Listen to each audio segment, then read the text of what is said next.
Hello there. Hi.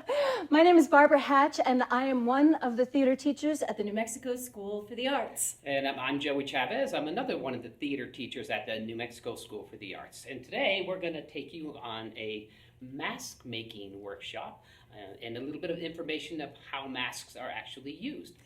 We'll talk first about the history of masks, how they have been used in the past, how they may be used today. We will then show you how to make your own mask, and then at the end, we might even play in our masks, so that we'll give you an idea of what you can do after you've created your mask. So in front of us here, we have all of the supplies and materials that you have to create your own mask, and even a whiteboard that we will be using.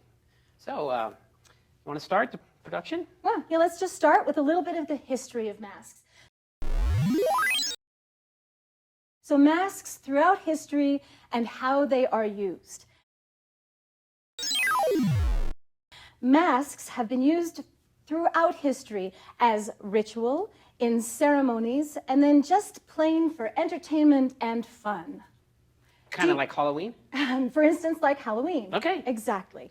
So when we talk about ritual, we're talking about an action or a procedure that is used over and over again. And a ritual can be as simple as having dinner with your family every night or with friends. Yeah, it's the same thing that repeats itself, right? The ritual is a sequence of events that's usually the same. Exactly. Good. And then you have ceremony, which is similar, but not exactly the same.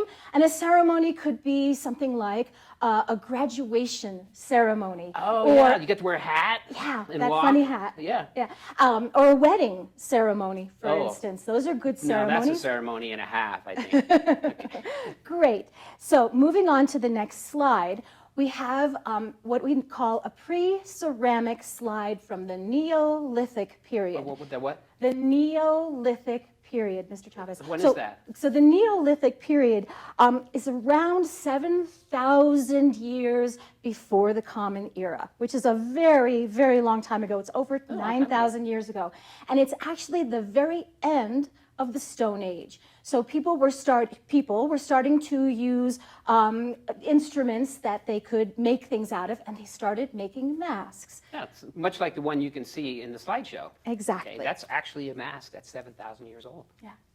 Here's another very cool mask, the mask of Agamemnon. It's really cool because it's gold and it looks really, really fancy. So this was a gold funeral mask that also dated from about, I don't know, 1,500 years before our Common Era. So that makes that mask about 1,800, 1,700, 1,800 years old. And it's actually made out of gold. They hammered it, and you'll see it kind of looks flat, but that's because they unearthed it. So, but originally it did fit the face of the person who we believe was Agamemnon. So Agamemnon is actually a person, a mythological figure. Didn't really exist, but a lot of plays, a lot of histories. The play The Iliad by Homer is a story about Agamemnon, but it's a myth. And we'll talk about myth in another couple of minutes. Here we're moving forward to ancient Greece. So a lot of people think that theater really began in ancient Greece. And so they had these huge amphitheater spaces that were huge ceremonies. Yeah, big ceremonies. And there could be like 15,000 people watching. So they had to make these masks that were huge masks so that people hundreds and hundreds of feet away could see them. The mouth opening, you might notice, okay, in the slide, how large they are. That way, they kind of acted as a megaphone. Almost like a megaphone, exactly. Yeah, so they could talk and they could act, and the people that were seated way up there could hear them. And they knew who the characters were by the mask themselves. Exactly. These masks that you see are about 2,000 years old, maybe a little bit older. And you notice the mask in the middle? You see something different about that? Yeah, it doesn't have a mouth. Doesn't have a mouth hole. Yeah. So that's an interesting thing to ponder, isn't it? Maybe that one just hung on the wall. I think that one just hung on a wall because you couldn't really talk through it because it's all stone. Or it was a silent character that never spoke. Could be a god. Like a mime? Or a mime. Ooh, could be a mime. Now we're moving to a completely different country. Here we have the mask of Kinich Janab Pakal from Mexico in the 7th century. So that's around 600 of our era, maybe 1400 years ago or so forth. Looks like it's made out of stone. I think it was made out of wood, actually. He was the Mayan king of Palenque in the modern-day state of Chiapas in Mexico.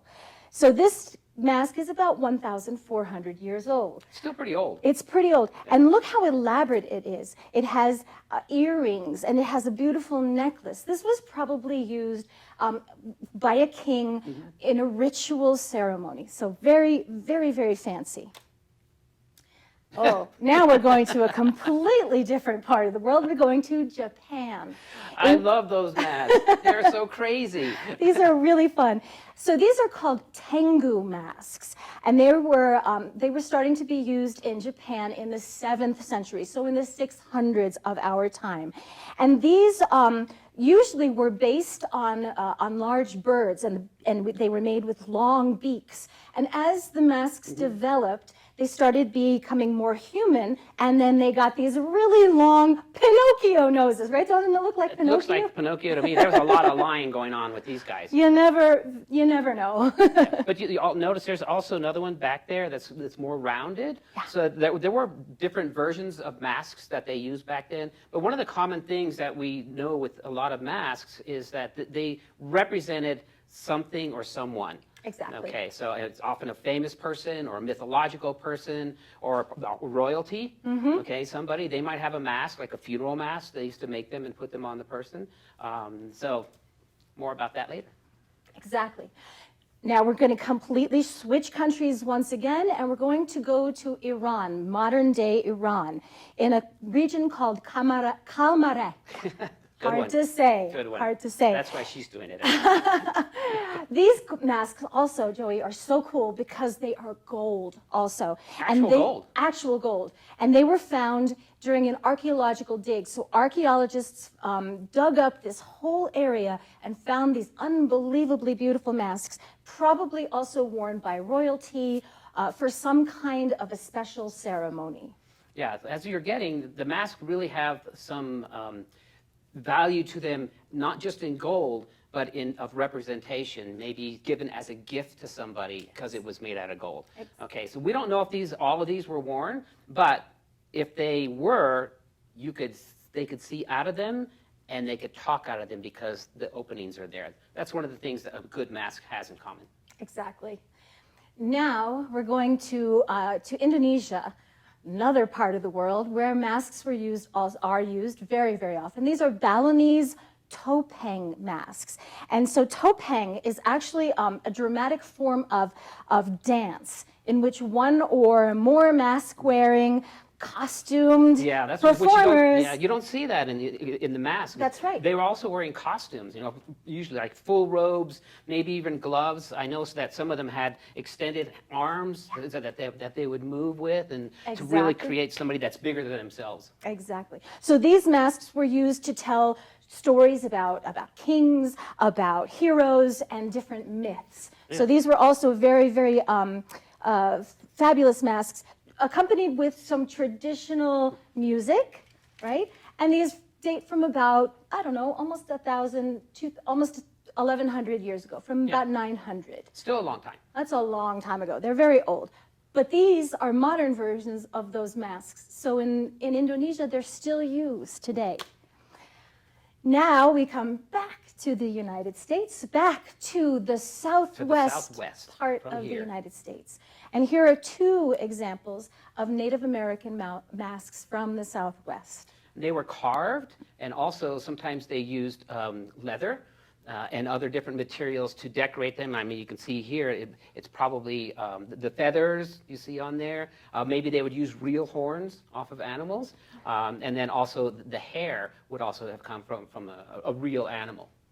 And masks in Native American history are used for ritual dances, for different feast days throughout the year. Ceremonies to celebrate maybe the spring or the fall or a good harvest, those kinds of things. So again, putting on a different character by putting on a mask and a costume really represented something in what we talked about before, a ritual and a ceremony and entertainment, which leads us to...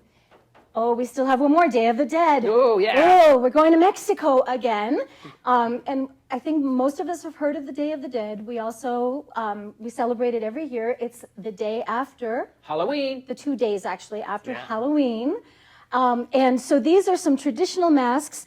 This is a Mexican holiday that is celebrated, again, November 1st and 2nd. Yeah. Well, they celebrate it here. And we celebrate it here Yeah, as there's well. a lot more families that celebrate the Day of the Dead right here. Yes. So it's families and friends gather to pray for their dead and to celebrate their lives. And that's the Day of the Dead masks. Now we do come to sheer entertainment. Yeah. So these are not masks, okay, because that's actually painted on the person, okay, with makeup. So a true mask is something that you put on. Makeup you put on, but you don't put it on. Exactly. If that makes sense. Now, but it does have this one thing in common, is that it hides whoever's behind the mask. So you really can't recognize them. I mean, that could be Barbara and I in that photo, except our hair is a different color. So makeup as a mask is also really, really important. And a lot of people do all kinds of fun things. Face painting at the zoo, when you get a face paint, there's a mask, etc. And Halloween. So Halloween costumes and masks are really big, especially in this country. We love I start Halloween to dress up. right after the 4th of July. Okay, I started getting my stuff for Halloween because I do love putting on a costume and being someone else. You might have done it at school, okay, or gone trick-or-treating or something like that, but you know the feeling that when you become someone else because you're hiding who you really are, that's what masks do. It's a feeling of total freedom to really just play and be whatever you want to be. And then one of the last types of masks that you see are superheroes. And we all know all of our superheroes. They're regular people during the day, and then they put on a costume and their mask, and they can show their superhero powers. Their character comes out. And so all of us, we have superhero powers. You have superhero powers. So we get to put on a mask when we want to and become our own superheroes. Great. That's a great background on masks, which brings us to today. Yeah. Okay, so we've talked about the history of masks, and now we're going to talk about creating your own.